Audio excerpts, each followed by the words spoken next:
Microsoft is increasing the prices across their Microsoft 365 subscriptions. So in this video, we're going to unpack those changes to understand scope and some of the key tips that I'll provide to help with the communications to your end customers, as well as some of the major promotions that Microsoft's doing as part of 2025.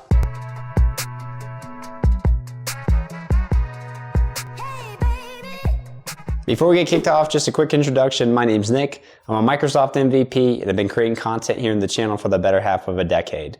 Let's go ahead and dive in. Okay, guys, so diving in here, just a quick reminder, I do supplement this with a blog post. You'll be able to find that below with helpful information about all these announcements, including the screenshots and helpful links. So don't feel like you have to take screenshots as we're walking through this video.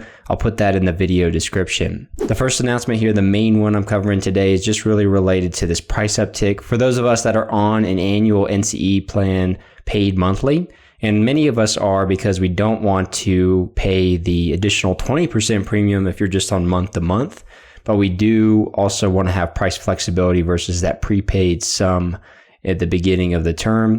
So Microsoft's going to be increasing the price of this by 5% if you continue and renew into this type of agreement with them. And the key thing is the time frame on this one is April 1st. So that's when you would experience the price uptick after that period when you renew. So the couple of things you can communicate with your customers as you're going to look at this is that you're not going to experience the price uptick if you move to that prepaid annual. You'll remain, as you are today at your current price point.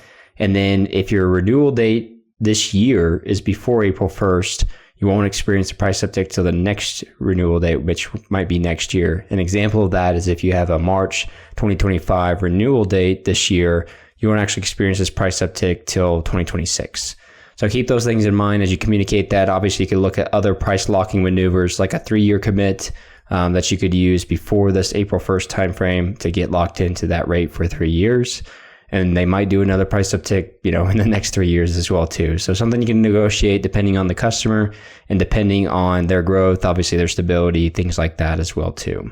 Next one here is mostly for my UK audience. This is related to the British pound and some FX currency adjustments Microsoft's making, which is technically going to reduce your cost in the February timeframe by 5 or 6%. So technically, you could normalize based off the last announcement and maybe still be paying the same thing due to the uptick if you're on the annual paid monthly plan.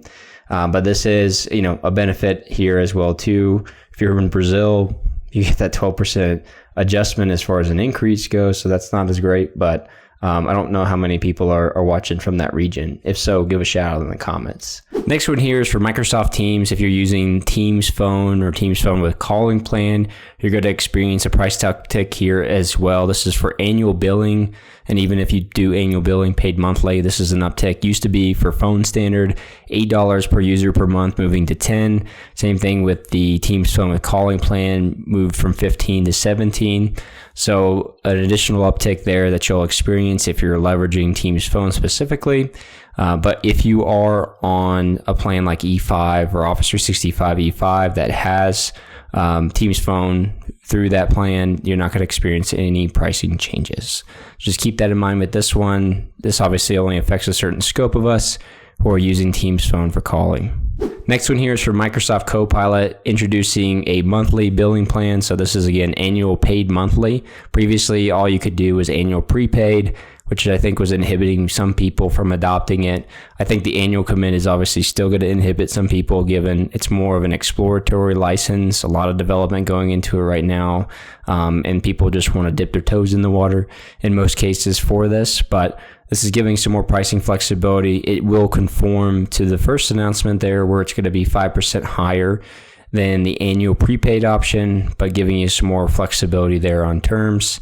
This is GA today, so you'll be able to experience that kicked off in the December timeframe. The other one with CoPilot here that was just announced was related to this free version of CoPilot chat in your Microsoft 365 subscription. That's going to be included, and you can see the price differences here, or the feature differences, I should say, one versus the other. And I'll put this on my blog so you can see that a little bit more granularly. But effectively here, the one thing that they will be including into the free plan is, it says plus consumption. So they're going to do a pay-as-you-go consumption plan for the agent usage that you would have maybe in your SharePoint document repositories, things like that. So it's going to be pay as you go for, a certain number of queries you're making to the chatbot and things like that. The other call out here from a licensing perspective is I think this is a really good addition that they're including into CoPilot Paid, which is a SharePoint Advanced Management. This previously was $3 per user per month as an add-on license, and it has a lot of cool data governance components to it that I think are really necessary when you talk about AI readiness and the security behind that before you turn it on for oversharing, over permissioned users that might have access and can query data that they shouldn't have access to. So I'll do more videos on that, but definitely a great addition there for the paid plan. Lastly here, from a promotions perspective, I just kind of summarized these. There's a little PDF that Microsoft has for all of the promotions. Some of them I just don't feel like are really relevant to anybody in my audience, at least. This would be kind of who we're looking at here. Some of them are very specific to certain countries, and this one was more, North America, worldwide, but also SKUs that I feel like you can actually or would be looking to upsell or cross-sell from a customer perspective. And cross-sell being the CoPilot license, where you get 15% discount. The unfortunate side is that it's that 10 seat minimum. All of these plans that you see here on the right are annual commits. So it's either annual prepaid or annual paid monthly. The other one I think is attractive for North America is a business premium discount.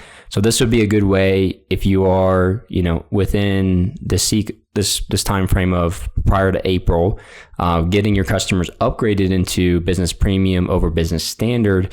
Given the security benefits, if you've been trying to work that conversation in, they'll not only get the 15% discount, but technically they're getting more of a 20% discount if you do this before April because of that 5% uptick. So keep that in mind. This is net new business to Microsoft Premium. It will be a net new subscription that you purchase, but if you upgraded them, you would purchase net new business premium and cancel your business standard on that date, and then they would transfer over.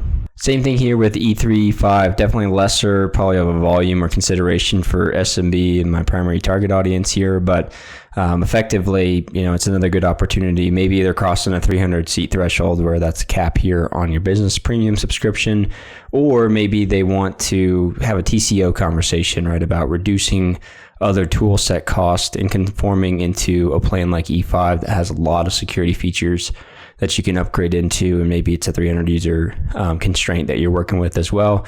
Both of these are into the June timeframe, so a little bit longer on them, but definitely probably see lower volume, just from an SMB perspective on that one as well. All right, guys, that's everything I had for you in today's video. Definitely comment below with any questions you had around these pricing changes and promotions.